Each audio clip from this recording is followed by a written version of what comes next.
Ayan, ang pinag-uusapan dito ni James, hindi siya salungat doon sa pananampalataya na mahina, pananampalataya na parang lumalago pa lamang. Siya ay tumutugon sa mga patay na pananampalataya. Kasi sabi niya, dead. Kasi ang patay na pananampalataya, walang bunga yon.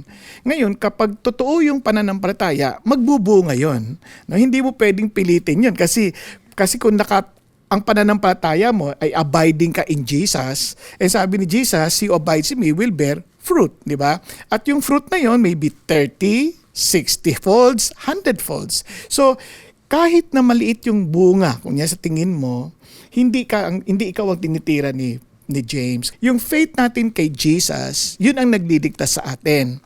Ganun pa man, paano tayo nakakatiyak na yung faith na yan ay buhay na faith? Di ba? May bunga yan. Kaya nga, faith without work is dead. Di ba? Kasi kung patay yan, hindi magbubunga yan. Kaya patay yung pananampalataya.